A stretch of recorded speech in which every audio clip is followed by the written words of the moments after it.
नमस्कार दोस्तों, भवेल कंप्यूटर में आप सभी का स्वागत है। आज हम इस वीडियो में मुख्यमंत्री निकाय योजना में फॉर्म खुद से कैसे भरें वह भर के दिखाएंगे आपको।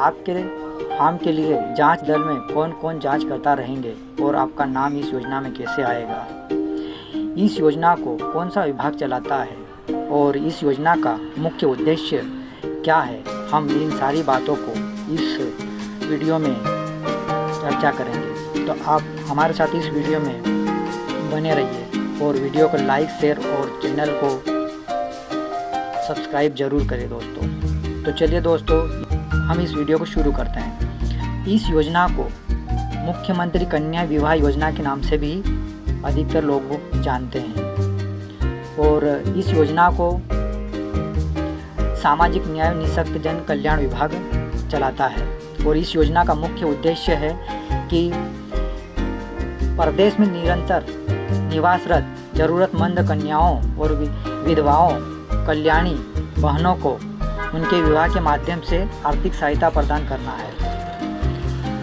दोस्तों, इस वीडियो में हम आपको पूरा फॉर्म भर के अभी दिखाने वाले हैं, तो आप हमारे साथ इस वीडियो में बने रहिए।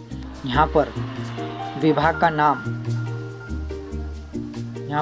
का नाम दर्ज करना है, यहाँ पर जिले का नाम दर्ज करना है, यहाँ पर आपकी जनपद पंचायत का नाम लिखना है और ये नीचे जिले का नाम लिखना है। आप जिस जिले से भी आते हैं उस जिले का नाम लिखना है। यहाँ पर अब ध्यान से देखिए, वधू यानी कि लड़की तरफ से लड़की की समग्र आईडी, 9 अंकों की फैमिली आईडी नहीं, उसकी पर्सनल आईडी, वधू की पर्सनल आईडी यहाँ पर आपको लिखना है। जो 9 अंकों की समग्र आईडी आती है वो दर्ज करना है। और वधू के आधार नंबर, वधू का नाम आधार कार्ड के अनुसार, और वधू के माता का नाम, वधू के पिता का नाम और उसकी जाति जैसे ST SC जो भी आता है उस पर आप टिक करके और यहाँ पर हिलाला या फिर किस में आते हैं उस हिसाब से आपको भरना है। और यहाँ पर वधू की जन्म तारीख और उसकी आयु जन्म तारीख से निकाल के पूरी भरना है। लेकिन विशेष ध्यान रहे कि जिस भी वधू का फॉर्म भर रहे हैं या फिर फॉर्म डालना चाह रहे हैं उसका विशेष ध्यान रखना है कि वधू की आयु न्यूनतम 18 वर्ष होना अनिवार्य है। इस बात का विशेष ध्यान रखना है। वधू पक्ष की तरफ से यहाँ पर 10 अंकों का मोबाइल नंबर देना है और वधू का पूरा स्थायी पता यहाँ पर दर्ज करना है। और निवासी नगर में आते हैं या फिर ग्राम में आते हैं, निकाय जो आपका गांव है गांव का नाम दर्ज कर सकते हैं, या फिर जो निकाय लिखा है यहाँ पर आपका फलिया वगैरह जो आता है, पूरा वगैरह आता है वो भर सकते, जिला और राज्य। सेम टू सेम जानकारी यहाँ पर नीचे भी आप भर दीजिएगा। अब यहाँ पर आप ध्यान से इसको देखिए, यहाँ पे लिखा हुआ है कि क्या वधू श्रम विभाग के अंतर्गत मध्य प्रदेश भवन सनिर्माण एवं सनिर्माण कर्मकार मंडल के अंतर्गत पंजीकृत श्रमिक परिवार के सदस्य है या नहीं। अगर है तो हाँ, नहीं है तो नहीं। श्रमिक यानी कि कर्मकार जो ठेकेदार वगैरह होते हैं या फिर मिस्त्री वगैरह होते हैं उनके कर्मकार कार्ड बने हुए होते हैं, उस कार्ड धारक का नाम यहाँ पे दर्ज करना है और कार्ड का नंबर लिखना है और किस तारीख को वो कार्ड जारी हुआ है उस कार्ड जारी तिथि लिखना है और उसकी वैधता क्या है वो भी अपन देख लेंगे। अगर कभी कार्ड में नहीं है तो आप उसको ऑनलाइन चेक कर लेंगे। नंबर 12वां पॉइंट है, क्या वधू दिव्यांग है या नहीं। अगर दिव्यांग है तो हाँ लिख करके उसका किस प्रकार के दिव्यांग है, पैर से हाथ से या फिर मानसिक रूप से कभी दिव्यांग है वो यहाँ पे दर्ज करना है। और कितना % जो उसका दिव्यांग कार्ड बना हुआ है उस कार्ड पे लिखा हुआ होगा परसेंटेज, वो परसेंटेज दर्ज करना है और उस कार्ड का नंबर यहाँ पे दर्ज करना है। यहाँ पर कल्याणी या विधवा, मतलब आप समझ गए, कल्याणी विधवा बाई है होने की स्थिति में, अगर विधवा परित्यक्ता होने की स्थिति में उसे पूर्व पति का नाम और उनका विवाह की दिनांक यहाँ पे दर्ज करना होगा। अगर किसी विधवा महिला से कोई इस निकाय योजना में बैठना चाह रहा हो तो उसको ये जानकारी भरना पड़ेगी। अगर कोई साथी विधवा महिला से इस विवाह में बैठना चाहता है तो उसके लिए उसके पति का मृत्यु प्रमाण पत्र, क्रमांक और दिनांक वगैरह ये जानकारी देना होगी। वधु का स्वप्रमाणित घोषणा पत्र भरना होगा। यहाँ पर वधु का नाम, पिता का नाम, निवासी, गांव, फलिया, जिला और राज्य का विवरण देना होगा। अब यहाँ पर आपको वर पक्ष की जानकारी देना है। वर पक्ष की वैसे ही जैसे वधु पक्ष की आपने जानकारी भरी थी उसी हिसाब से यहाँ पर भरना है।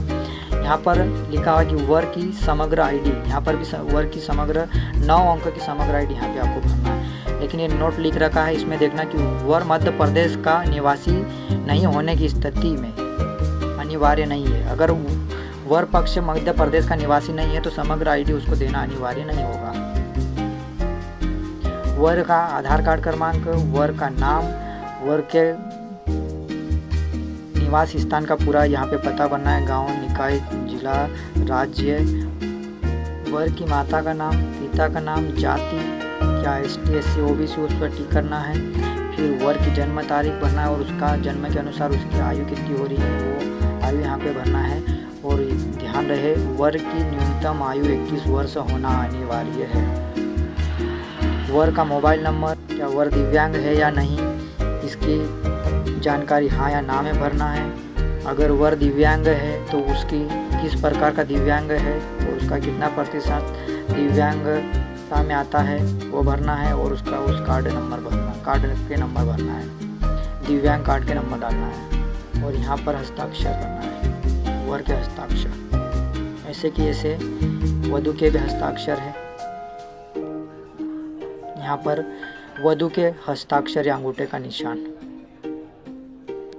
ये वर का स्वप्रमाणित घोषणा पत्र, वर का नाम, पिता का नाम, ग्राम, उसका स्थायी पता, राज्य, जिला, ये सारा कुछ फिल करना है जैसे कन्या पक्ष में आपने फिल करा था। और यहाँ पर वर का हस्ताक्षर या अंगूठे का निशान। यहाँ पर निकाह की जानकारी देना है।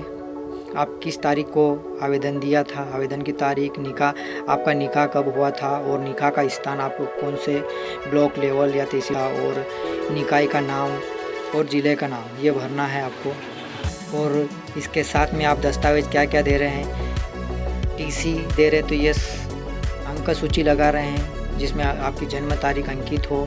यहाँ पर जन्म प्रमाण पत्र नहीं हो तो चलेगा, आप अंक सूची लगा सकते हैं। अंक सूची नहीं हो तो आप TC लगा सकते हैं। अगर ये दोनों नहीं है तो आपको जन्म प्रमाण पत्र देना पड़ेगा। तो जो जो आप डॉक्यूमेंट दे रहे हो उस पर आपको राइट क्लिक करना होगा। ये आवेदिका यानी कि वधु के हस्ताक्षर और यहाँ पे वर के हस्ताक्षर, यहाँ दोनों के हस्ताक्षर होंगे। यहाँ पर आपका ब्लॉक और जिला, आवेदिका यानी कि वधु का नाम, वधु की समग्र आईडी, वर का नाम, वर की समग्र आईडी, वधु का पता, वधु की पूरे गांव, निकाय और जिला और राज्य द्वारा सामूहिक कार्यक्रम में किस स्थान पे आप कार्यक्रम में बैठे हैं, कौन सी जगह, उसका नाम भरा जाएगा। मुख्यमंत्री निकाह योजना अंतर्गत जांच प्रतिवेदन में लिखा जाए कि आवेदिका यानी कि वधु का नाम लिखना है, वधु का पता, वधु की पूरी जानकारी भरना, वधु के माता पिता की पूरी ये जानकारी भरना है। इसके बाद में आपको यहाँ पर विशेष ध्यान देना है कि वधु की जन्म तारीख भरना है और नीचे वाले ऑप्शन में वर्ग का जन्म तिथि डालना है।